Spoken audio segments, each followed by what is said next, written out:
ক্ষুধার্ত, নির্যাতিত, রক্তাক্ত রহমতের নবী দুহাত তুলে বলছেন, আল্লাহ, এই কাফেরেরা ওরা বোঝে নাই যে আমি তোমার নবী, ওরা বোঝে নাই যে আমি তোমার রাসূল, ওরা যে আমাকে মারলো, এই অপরাধে তুমি এদের উপরে গজব দিও না আল্লাহ, এদেরকে হেদায়েত নসিব করে দাও। এ হচ্ছে রাহমাতুল্লিল আলামিন, সমস্ত মানুষের জন্য তিনি রহমত হিসেবে এসেছিলেন। মার দাঙ্গা করে ইসলাম প্রতিষ্ঠা করতে আসেন নাই। কি দয়া! 13টি বছর মানুষকে দ্বীনের কথা বুঝালেন, তাওহীদ বুঝালেন, রিসালাত বুঝালেন, আখিরাত বুঝালেন। এখন একটি পর্যায়ে এসে গেছে, আল্লাহ তাআলা হিজরতের জন্য হুকুম করলেন। শত শত কাফেররা রাসূলের ঘর ঘিরে ফেলেছে। জিবরাইল এসে বললেন, আল্লাহ আপনাকে হুকুম করেছেন হিজরতের জন্য, ঘুমের থেকে জাগুন। নবীজি হযরত আলীকে ডেকে বলেন, আলী, আমাকে তো আল্লাহ তাআলা হিজরতের জন্য অর্ডার করেছেন, তুমি আমার বিছানায় শুয়ে থাকো, আমার চাদরটা গায়ে দিয়া শুয়ে থাকো। হযরত আলী বলেন, ইয়া রাসূলুল্লাহ, আপনার বিছানার উপরে আপনার চাদর গায়ে দিয়ে আমি শুয়ে থাকবো। সকালবেলায় কাফেরেরা আপনার চাদর গায়ে দেওয়া অবস্থায় আমি আলীকে তারা মোহাম্মদ মনে করে তারা তাদের তরবারি দিয়া আমাকে টুকরা টুকরা করে দুনিয়া থেকে বিদায় করে দেবে। আমার তাতে কোনো আপত্তি নাই, কষ্ট নাই, বরং আমার মনের তৃপ্তি এই হবে যে আমি আলীর জীবনের বিনিময়ে আল্লাহ তাআলার নবীকে আল্লাহ হেফাজত করেছেন। রাসূলুল্লাহ চলে গেলেন। যাওয়ার সময় চতুর্দিকে কাফের দাঁড়ানো, যাবেন কেমনে? বাইরেলি তো দেখবে। আল্লাহ তাআলা রাসূল এক মুঠ বালি হাতে নিলেন, বালুগুলো হাতে নিয়ে ওর উপরে দম করলেন, ফু দিলেন, ছেড়ে দিলেন। ঘরের চতুর্দিকে যত কাফের ছিল সবগুলি কাফেরের চোখে ওই বালিগুলো চলে গেল। এরা চোখ ডলা, চোখের মধ্যে বালি গেলে কি হয়, চোখ ডলাডলি শুরু করলো। এই ভাগ দিয়া তিনি চলে গেলেন, কেউ দেখলো না। আল্লাহ রাব্বুল আলামিন পরবর্তী সময়ে নবীজিকে বলেন, ওয়ামা রামাইতা ইয রামাইতা ওয়ালাকিন্নাল্লাহা রামা। হে নবী, আপনি নিক্ষেপ করেন নাই যখন আপনি নিক্ষেপ করেছিলেন, আপনি তো বালিগুলো ছাড়িয়ে দিছেন, আর কাফেরদের চোখে বালি পৌঁছবার দায়িত্ব আমার কুদরত গ্রহণ করেছিল। হযরত আবু বকরের বাড়ি গিয়ে রাসূলুল্লাহ ডাক দিলেন, আবু বকর। গভীর রাত, এক ডাকে জবাব, লাব্বাইক ওয়া সাদাইক ইয়া রাসূলুল্লাহ, আমি হাজির। রাসূলুল্লাহ জিজ্ঞেস করলেন, আবু বকর, এত রাত্রে জিবরাইল আমারে উঠাইছে ঘুমের থেকে, তুমি এক ডাকে উঠলা কেমনে? হযরত আবু বকর বলেন, ইয়া রাসূলুল্লাহ, আপনি আমাকে বলেছিলেন হিজরতের হুকুম হতে পারে আর আমাকে সাথে করে নিয়ে আপনি হিজরত করবেন। আমি মনে করলাম নবীজি কত রাত্রে আসেন, আর আমাকে যদি দরজায় দাঁড়াইয়া ডাকাডাকি করে আর আমার উঠতে যদি দেরি হয়ে যায়, নবীজির সঙ্গে বেয়াদবি হয়ে যাবে, এইটা মনে করে আপনি আসা পর্যন্ত আমি এই দরজার সঙ্গে পিঠ লাগাইয়া দাঁড়াইয়া ঘুমাচ্ছিলাম। হযরত আবু বকরকে সঙ্গে করে নিয়ে রাসূলুল্লাহ মেসফালার ভিতর দিয়ে জাবালে কেদোয়ার উপর দিয়ে গাড়ে সরে চলে গেলেন। সূর পাহাড়ে ছোট্ট একটা জায়গার মধ্যে, একটা খুপড়ির মধ্যে, একটা গুহার মধ্যে তিনি আশ্রয় নিলেন। কাফেরেরা খুঁজতে খুঁজতে জায়গায় চলে এলো। একজনে বলল ওর মধ্যে আছে, আর একজনে কয় নাই, একজনে কয় আছে, আর একজনে কয় নাই। হযরত আবু বকর বলছেন, ইয়া রাসূলুল্লাহ, আমরা তো ধরা পড়ে গেছি। সূরা তাওবার মধ্যে আল্লাহ তাআলা বলেন, ইয ইয়াকুল লিসাহিবিহি লা তাহজান ইন্নাল্লাহা মা'ানা। যখন তিনি উদ্বিগ্ন হয়ে পড়েছিলেন, রাসূলুল্লাহ বললেন, লা তাহজান, হে আমার সাথী, ভয় পেও না, আমরা মাইনরিটি নই, আমরাই মেজরিটি। কারণ আল্লাহ রাব্বুল আলামিন আমাদের সাথে আছেন। নবী করিম সাল্লাল্লাহু আলাইহি ওয়াসাল্লাম এইখান থেকে রওনা করলেন মদিনায়। দিনে রাতের বেলায় চলেন, দিনে আশ্রয় নেন, কখনো উঠে কখনো হেঁটে। এদিকে সুরাকা, সে বহু টাকার পুরস্কারের বিনিময়ে রাসূলুল্লাহর পিছনে ধরেছে। কত বড় রহমতের নবী দেখুন। যেতে যেতে 100 লাল উট পাবে সে। এই লাল উট পাওয়ার লোভে পিছনে পিছনে দৌড়াচ্ছে। পেয়ে গেছে, পথিমধ্যে পেয়ে গেছে।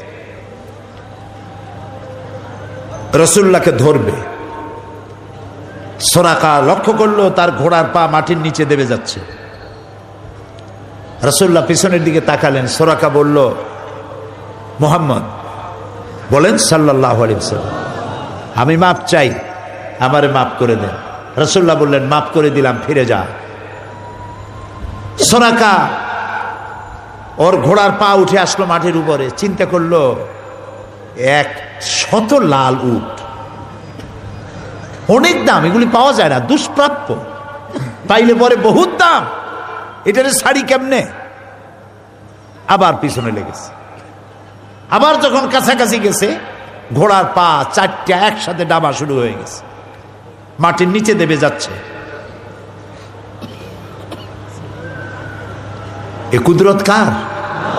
এ কুদরত কার? আমার এবার মিশর সফরের সুযোগ হয়েছিল। জীবনেও মিশরে যাইনি, এই জীবনের প্রথম গত মে মাসে মিশর সফর করলাম। বহায়রায় কারুন দেখলাম। কারুনকে দিনের দাওয়াত দিলেন মুসা আলাইহিস সালাম। দাওয়াত তো মানলই না। অর্থকড়ি সম্পদ এত বেশি ছিল, 56,000 একর জমিনের উপরে ছিল তার সম্পত্তি, অর্থাৎ তার সম্পদ রাখার জায়গা। বহু সংখ্যক উট বহন করত তার সম্পদের রক্ষণের চাবি। সে তো মুসা আলাইহিস সালামের কথা মানলই না, আরো বিরোধিতা করলো, তার উপরে তোহমাত আনলো। আল্লাহ গজব দিলেন। সূরা কাসাসের মধ্যে আল্লাহ তাআলা বললেন, আল্লাহ তাকে গজব দিলেন, তার সম্পত্তি এবং তাকে শুদ্ধ মাটির নিচে দাবা শুরু করে দিল। আমি সেই বহারায় কারুনে গিয়ে দেখলাম 56,000 একর সম্পত্তি মাটির নিচে ডুবে এখন তা একটা সাগরের মতো হয়ে গেছে। এপারে দাঁড়ালে ওপার দেখা যায় না, ডাইনেও দেখা যায় না, বাঁয়েও দেখা যায় না, শুধু পানি আর পানি। আল্লাহ তাআলা বলছেন, কুল সিরু ফিল আরদ ফানজুরু কাইফা কানা আকিবাতুল মুকাজ্জিবিন। পৃথিবী ঘোরো আর দেখো মহাসত্যের অস্বীকারীদেরকে আমি কি পরিণতি করেছি, চাইয়া দেখে আসো। ফেরাউনরেও দেখছি, সেটা পরের কথা, পরে বলবো। ফেরাউনরে এত ওয়াজ করছি, ফেরাউনের আর কোরআন শরীফে ফেরাউনের এত ঘটনা, শয়তানটারও দেখে আসছি।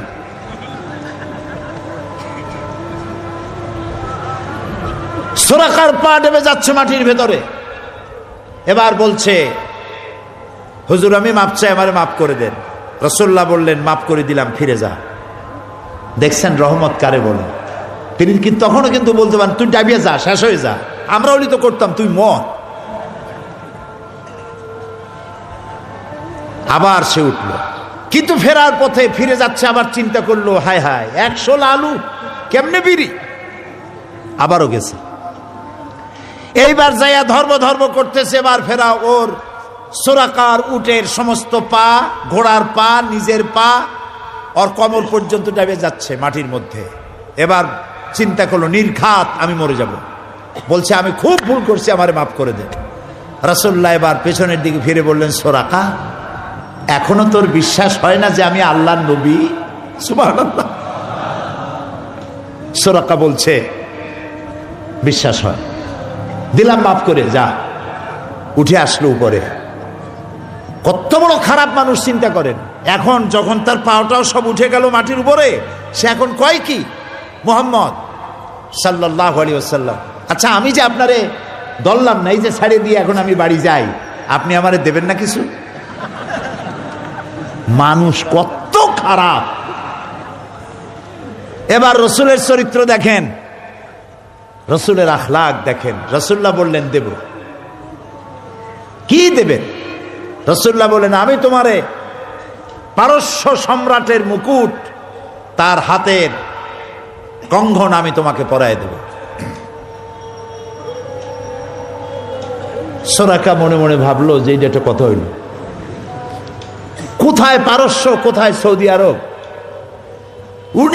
উনি রাতের বেলায় একজন সাথে নিয়ে মদিনায় যাচ্ছেন, দিনের বেলায় গোপনে থাকেন, রাতের বেলায় পথ চলেন। কেমনি উনি পারস্য সম্রাটের মুকুট আমারে দেবে? কিছু দেবে না। আসল কথা হলো তাই।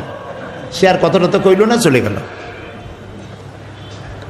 নবী করিম সাল্লাল্লাহু আলাইহি ওয়াসাল্লামের ইন্তেকালের পর, হযরত আবু বকরের ইন্তেকালের পর হযরত ওমর ক্ষমতায় আসলেন।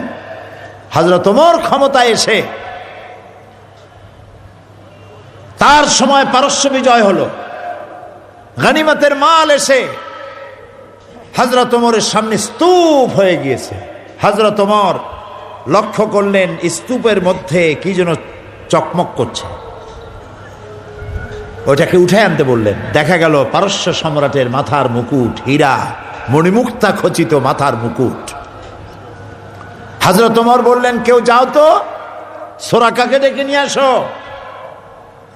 সোরাকা তখন বুড়া হয়ে গেছে, দাড়ি চুল পাইকে শেষ। সোরাকা এলো। হযরত ওমর পারস্য সম্রাটের মুকুট হাতে নিয়ে দাঁড়ায় গেলেন, সোরাকার মাথায় পরালেন, আর বললেন, সোরাকা, আল্লাহর নবীর ওয়াদা কখনো মিথ্যা হয় না।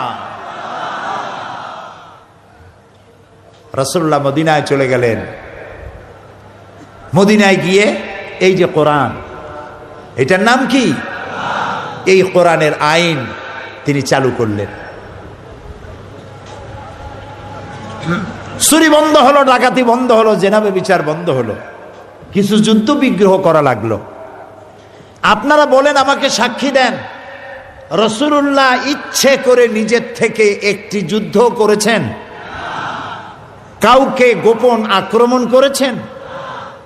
সাহাবী পাঠায় দিয়া কোন গ্রামের পর গ্রাম জ্বালায় দিয়েছেন? ক্ষমতা ছিল নাকি ছিল না? ছিল। মদিনায় আসছেন, এখন তো রাসূলুল্লাহ শুধু রাসূল না, একদিকে তো রাসূল আর একদিকে প্রেসিডেন্ট, রাষ্ট্রপতি। বদর করলেন, বদরের বিজয় হলো, ওহদের পরাজয় হলো, হুনায়ন হলো, ইয়ারমুক হলো। একটি যুদ্ধ অফেন্সিভ ছিল না, সবগুলি যুদ্ধ ছিল ডিফেন্সিভ, প্রতিরক্ষামূলক, প্রতিরোধমূলক। আজ সময় এসেছে মক্কা দখলে। রাসূলের সাথে আজ 10,000 সাহাবী। কয় হাজার? কয় হাজার? প্রত্যেকের সাথে তরবারি। চলে গেলেন মক্কায়। মক্কায় গিয়ে মক্কার বাইরে পাহাড়িয়া এলাকায় তাঁবু স্থাপন করলেন। বললেন, পায়খানা বানাও খুবই কম, চুলা বানাও অনেক বেশি। আবু সুফিয়ান শুনতে পেল মুহাম্মদ সাল্লাল্লাহু আলাইহি ওয়াসাল্লাম মক্কা দখল করার জন্য এসেছেন। গোয়েন্দা বিভাগের লোক পাঠাই দিল, যাও তো কত লোক আসছে গুনে আসো। সন্ধ্যা রাত থেকে তারা গোনা শুরু করলো, গুনতে গুনতে রাত শেষ হওয়ার আগে ফিরে আসলো। এসে বলল, আবু সুফিয়ান, মানুষ যে কত তার গুনবো কি? চুলা গুনতে গুনতে রাত শেষ। আবু সুফিয়ান ভীষণ অসন্তুষ্ট হলো, ছাগল কোথাকার পাঠাইলাম, মানুষ গুনতে গেছে চুলা গুনতে। যুদ্ধ হলো কৌশল, প্রতিপক্ষের চোখে ধাঁধা লাগিয়ে দেওয়া। আরেক দল পাঠালো, আচ্ছা দেখো তো, সকালবেলা যাও। এখন সকালবেলায় পায়খানায় কার না যাওয়া লাগবে? ন্যাচারাল কল, যেতেই হবে, যেতেই হবে, মাপ নাই। বাঘের ভয় টয় ভুলে যায়, যাওয়াই লাগবে। এখন পায়খানা কম, প্রত্যেক পায়খানার সামনে বিরাট বিরাট কিউ, বড় বড় লাইন। সকালবেলা যারা গেছিল তারা ফিরে এসে হতাশ হয়ে বলছে, আবু সুফিয়ান, আরে মানুষ গুনবো কি? পায়খানার সামনে যে লাইন, ওই লাইন গুনতে গুনতেই তো বেলা উঠে গেল। আবু সুফিয়ান খুব বিরক্ত হয়ে গেল যে আমার নিজেরই যাওয়া লাগবে, এগুলো দিয়ে কাম হবে না। নিজে গেছেন। তারপরে পাহাড়ের এক কোনায় দাঁড়ায় দেখতেছে 10,000 লোক কি চারটিখানি কথা? প্রত্যেকের হাতে একটা করে তরবারি, সূর্যের আলোতে চকমক করতেছে। ইত্যাবসারে হযরত আব্বাসের সঙ্গে দেখা হয়ে গেছে। হযরত আব্বাসকে দেখেছে, তার কলিজা কাঁপে উঠছে। আবু সুফিয়ান হাসি মুখে, ওই এক পদের বিপদে পড়লে মানুষ ভয়তে পড়লে যে একরকম হাসি দেয়, হাসিটা হাসির মতো হয় না, খানিকটা ভেটকির মতো হয়।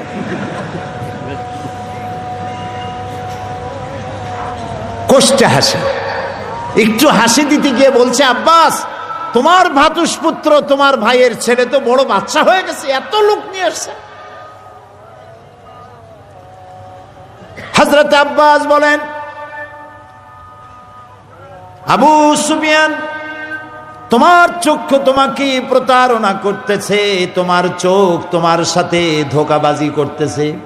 তোমার চোখ দুটো ভালো করে ডলো, চোখ দুটি ভালো করে মোছো, তারপরে তাকিয়ে দেখো, এর নাম বাদশাহী নয়, এর নাম নবুয়ত। এর নাম যদি বাদশাহী হতো, এতক্ষণ তোমার দেহের উপরে তোমার কল্লা থাকার কথা ছিল না।